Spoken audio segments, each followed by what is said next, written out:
Tem alguém medroso aqui? Tem alguém medroso aqui? Acho que eu vou mudar a pergunta. Vou perguntar se tem alguém mentiroso aqui.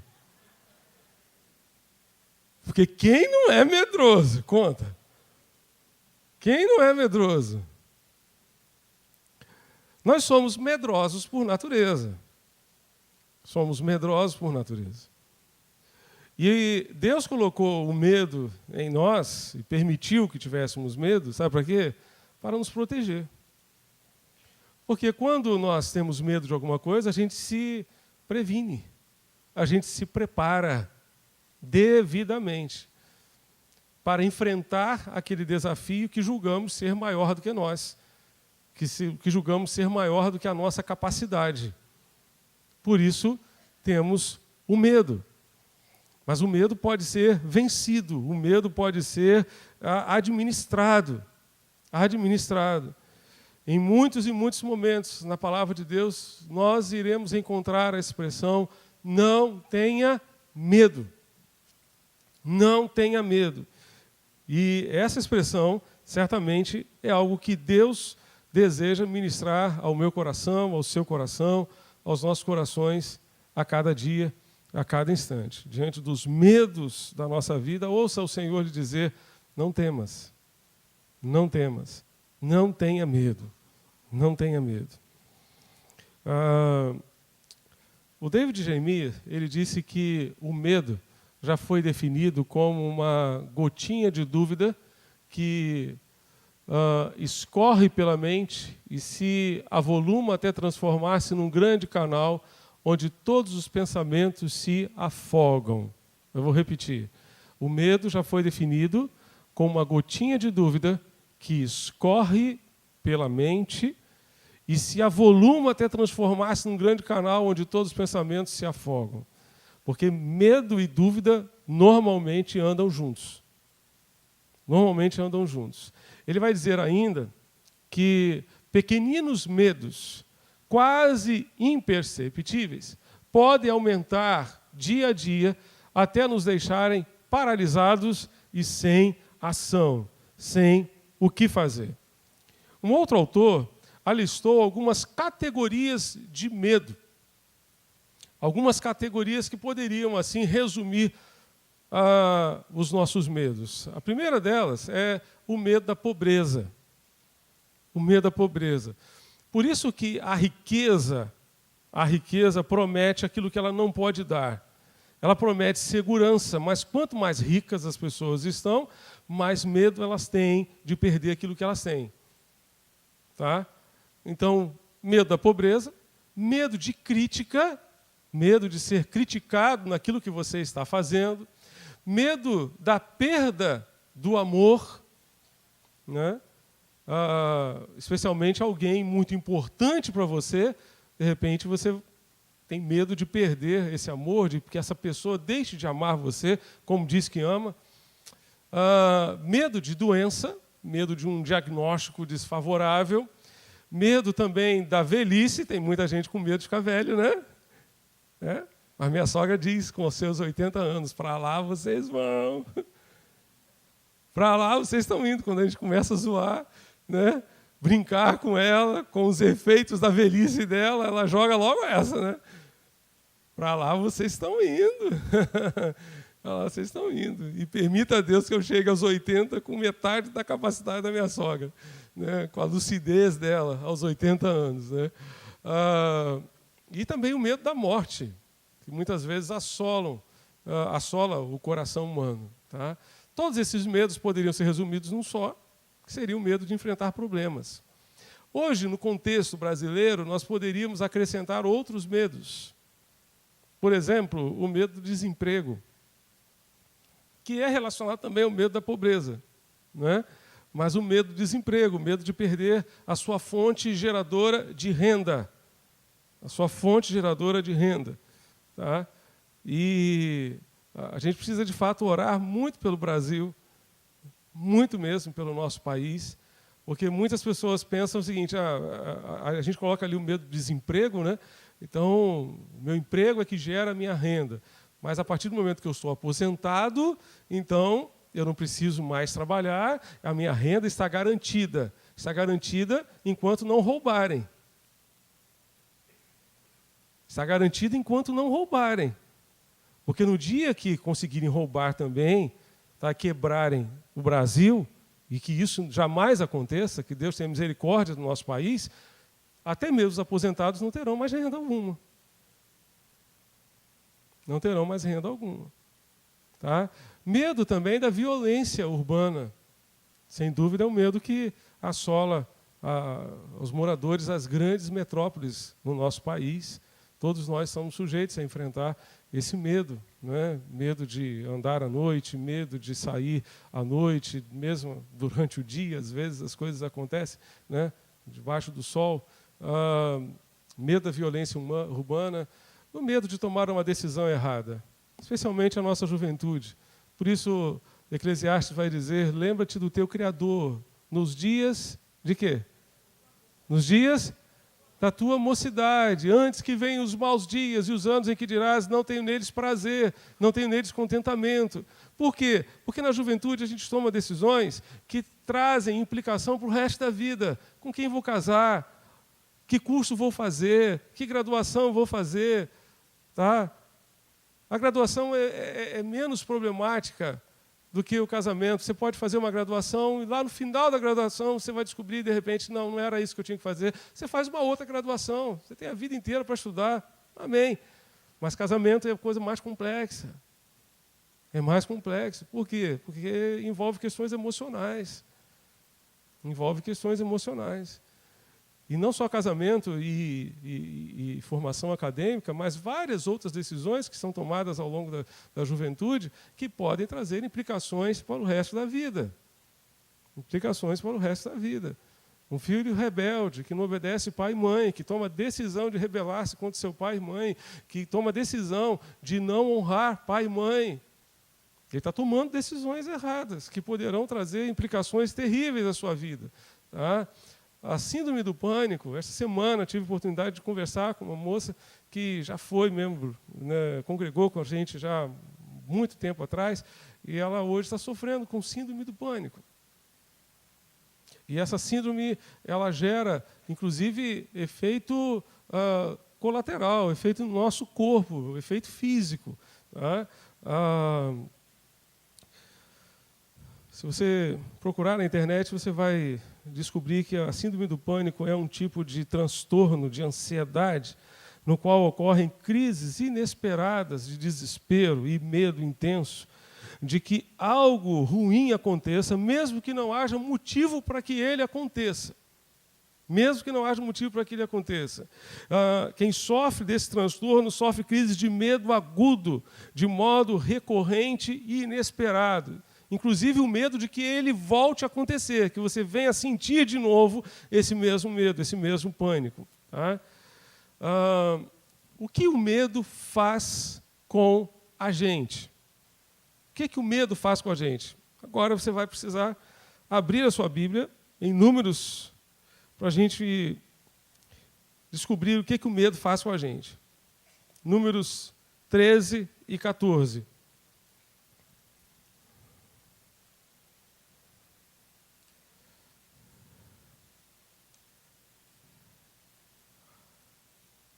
Números 13 e 14.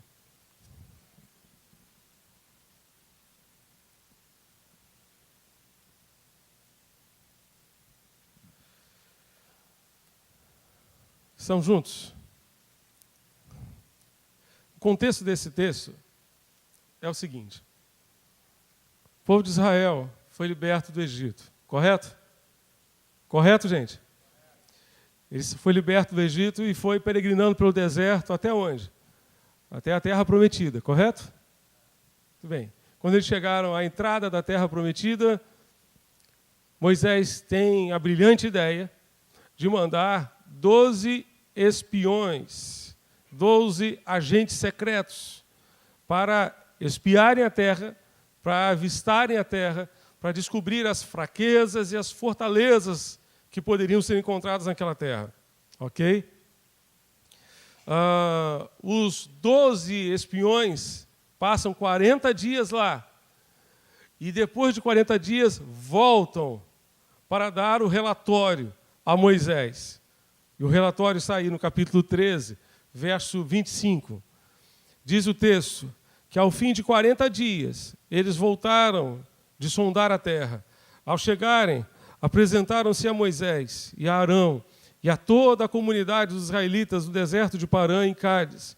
Então relataram tudo a eles e a toda a comunidade e mostraram-lhes o fruto da terra. E prestando contas a Moisés, disseram: fomos à terra a qual nos enviaste.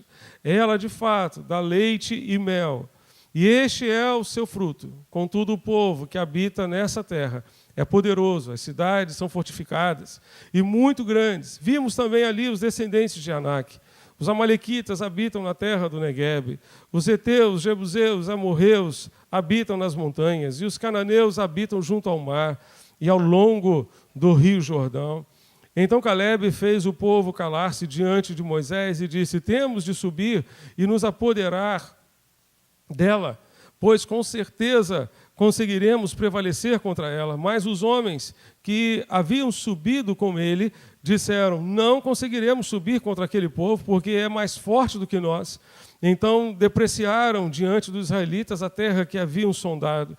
A terra por onde passamos para conhecê-la é uma terra que devora os seus habitantes, e todos os que vimos nela são homens de grande estatura.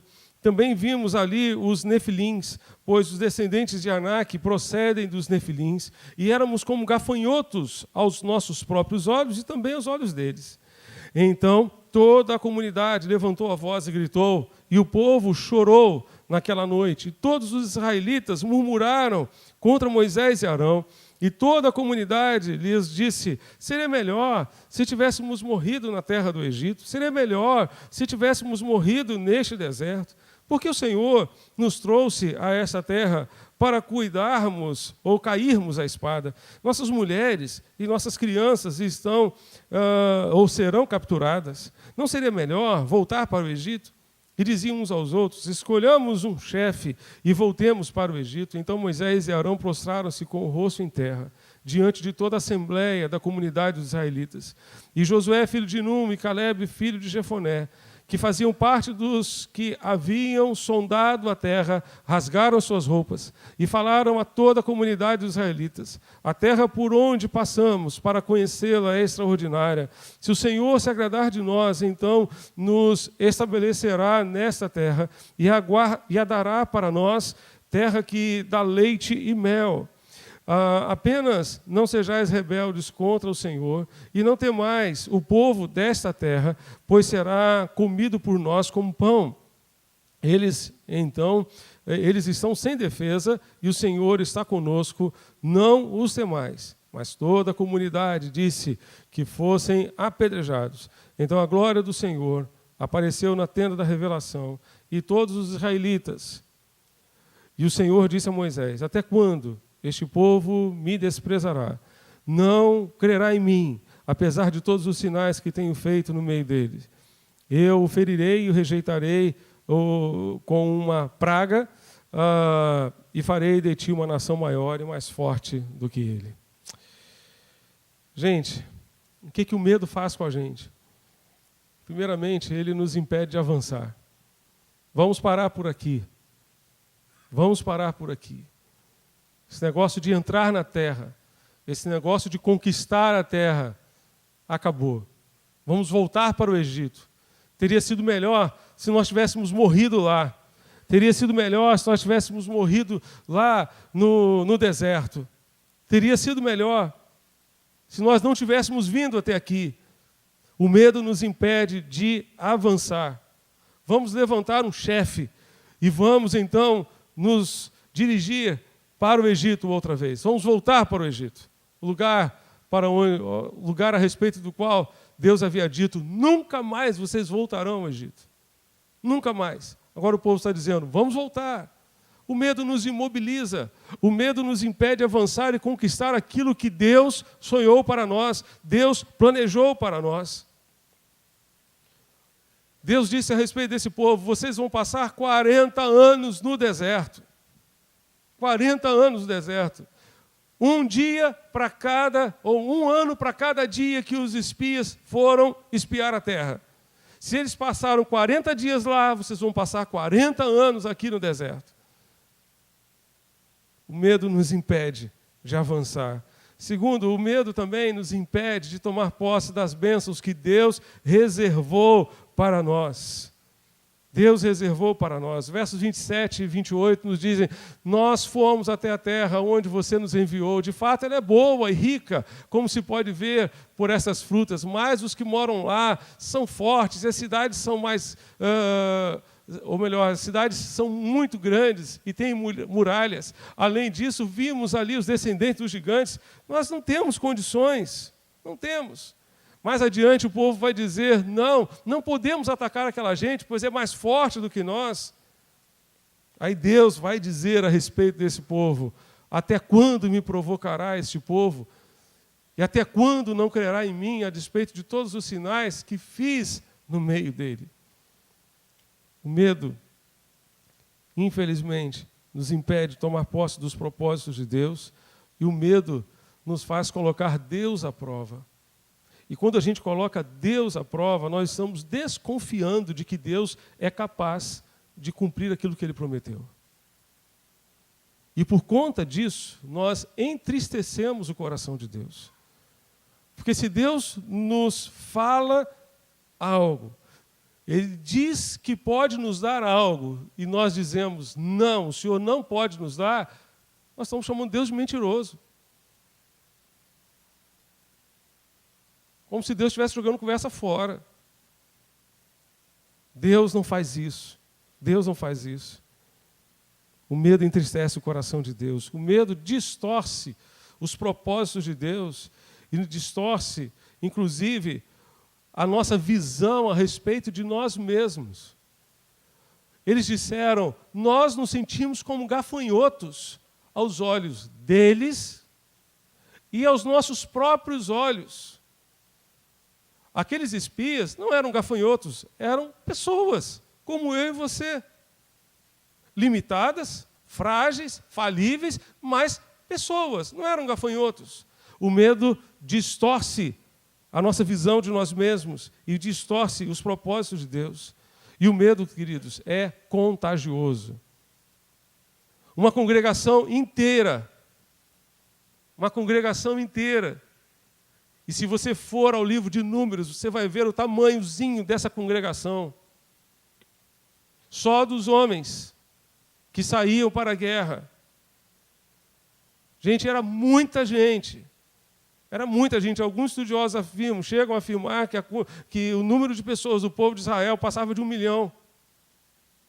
Somando os soldados com mulheres e crianças. Mais de 1 milhão de pessoas deixou de tomar posse da promessa por causa de 10. Por causa de 10.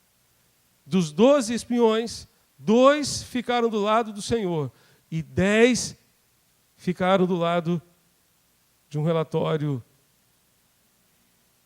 muito triste, de um relatório de quem não quer tomar posse daquilo que Deus planejou. O medo é contagioso. Ele contagia as pessoas que estão à nossa volta, as pessoas que estão ao nosso redor. Mas o que fazer com o medo? Essa é a pergunta que nós precisamos responder a nós mesmos. O que é que a gente deve fazer com ele? Primeiramente, olhe para tudo que Deus já fez com você e por você. Olhe para tudo aquilo que Deus já fez com você e por você. Deus disse: até quando este povo me desprezará e não crerá em mim, apesar de todos os sinais que tenho feito no meio dele? Olhe para tudo que Deus já fez no nosso meio, tudo que Deus já realizou entre nós.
Olhe para tudo que Deus tem feito por você e com você.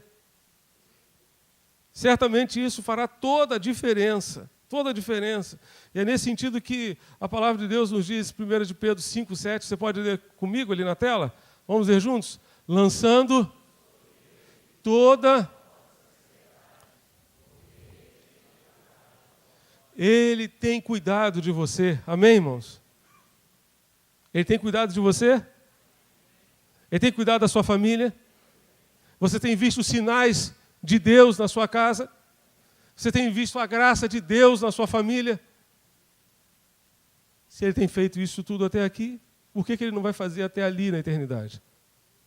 Então, porque Ele tem feito, porque Ele já fez. Não é simplesmente porque Ele vai fazer, mas é porque Ele tem feito. Ele tem realizado grandes coisas na sua vida. Então, lance sobre Ele a sua ansiedade. Lance sobre Ele o seu medo, a sua insegurança. Em segundo lugar, creia no Deus do impossível. Renove a sua fé neste Deus que é poderoso para fazer infinitamente mais do que tudo quanto pedimos ou pensamos, segundo o seu poder que em nós opera. Segundo o seu poder que em nós opera. Por quê? Porque Deus, queridos, não nos deu o espírito de covardia, mas de poder, de amor, de moderação. Ele não nos deu o espírito de medo, mas de coragem, de poder, de amor e de moderação. Abra sua Bíblia em Hebreus capítulo 10. Hebreus 10, versos 35 a 39. Nós vamos encontrar a palavra do Senhor. Hebreus 10, 35 a 39. Estamos juntos?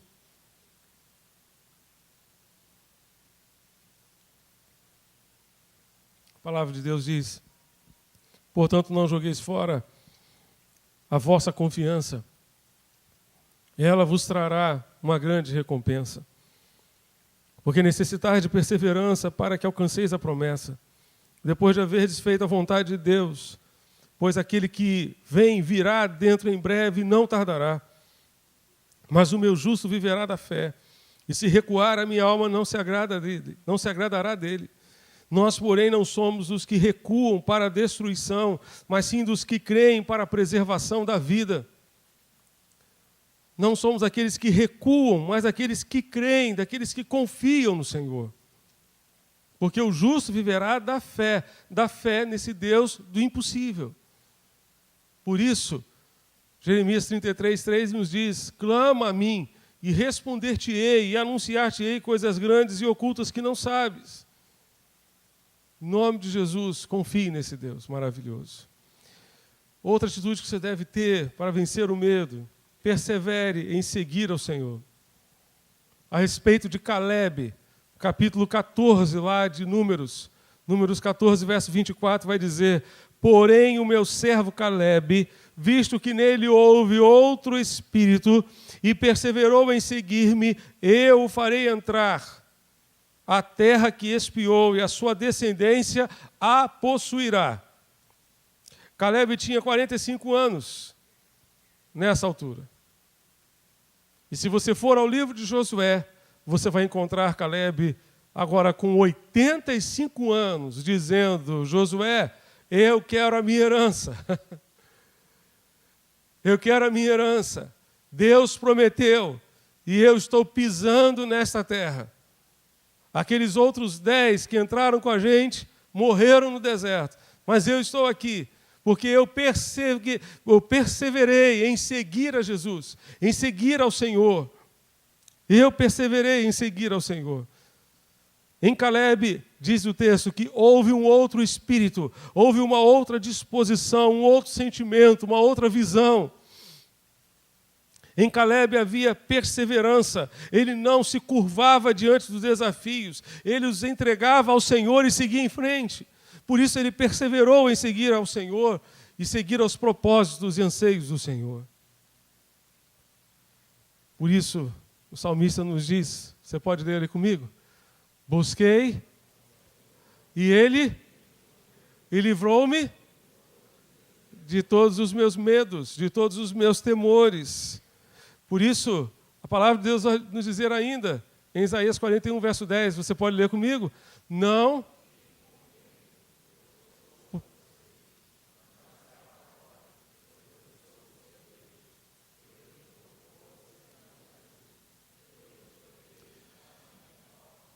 Amém, gente. Não fiquem com medo. Por quê, gente? A primeira frase. Por quê? Porque eu estou com você. Não fiquem com medo, porque eu estou com vocês. O que nos dá a garantia, que nos dá a segurança, não são as circunstâncias favoráveis. O que nos dá a segurança é a presença de Deus junto a nós. Assim como a presença de um pai junto ao seu filho transmite segurança, da mesma forma a presença de Deus junto a nós transmite segurança, a segurança que nós precisamos, que nós carecemos. O Senhor está conosco, não fique com medo, eu estou com você. Eu estou com você. Nosso nível de medo é, em última instância, uma avaliação da nossa amizade e do nosso relacionamento com Deus. A Bíblia diz que no amor não existe medo. Antes, o perfeito amor lança fora o medo. Ora, o medo produz tormento. Logo, aquele que teme não é aperfeiçoado no amor. Não tem noção do amor de Deus por ele.